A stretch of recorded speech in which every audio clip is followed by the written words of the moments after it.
Here he is. Come on forward, Darran.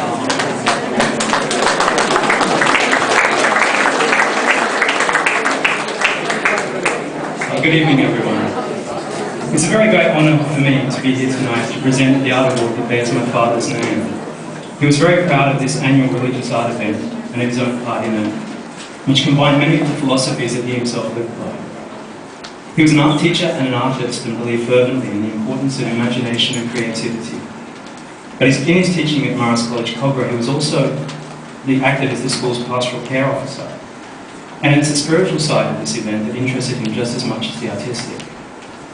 One story that my father told me of his experience as a pastoral care officer was that in his art class one day, he overheard a student bragging about sneaking off between classes to smoke a cigarette. Hearing this, my father remonstrated with him, told him the dangers of smoking and reminded him of the school rules. The boy responded that no one had caught him yet and that no one would.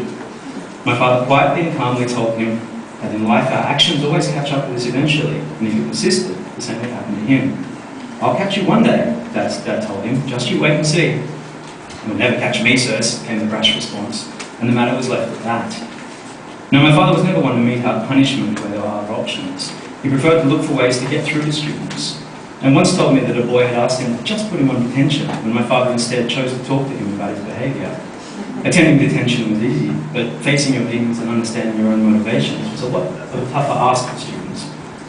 In the case of the one who bragged about smoking, a long, long time passed without incident, until finally, for this boy, it was actually his last day of year 12. That day, my father decided to take a shortcut through the school gardens, a path he did not normally walk. As he rounded a corner, he came face to face with the student, hidden in the foliage, puffing away on a cigarette. Upon seeing my father, the student froze, his face ashen white. He stood there unmoving, saying nothing, just staring. Dad walked up to him and smiled. "Your last day of school," he said, "but I told you I'd catch you, didn't I?" He paused for a moment, smiling, as the student looked at him unspeaking, waiting to see what came next. It was then that my father shook his hand, wished him all the best for the future, and continued on his way, leaving the stunned boy exhaling smoke behind him. Many years later, my father received a letter from that student. He'd gotten into trouble and hit a low point in his life. And at that moment, when he hit rock bottom, he reflected back on that last day of school and my father's actions. "I now understand," he wrote, "what you were trying to tell me that day in the garden." And with that understanding, he wrote that he'd made a decision to do things differently, to turn his life around. This was just one small moment in my father's teaching career. Nothing to do with art, but everything to do with his philosophy of life.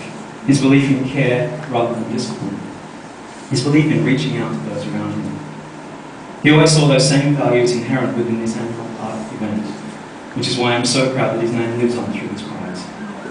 It is therefore a very great pleasure for me to present the 2015 Darran Jordan Prize, which goes to Joseph Alofi from Rosebank College.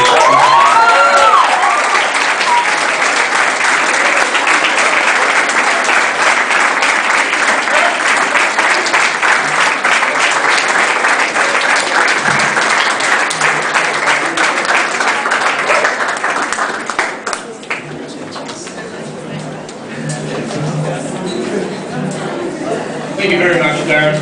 Again, for those of you who are dying to know which work that is,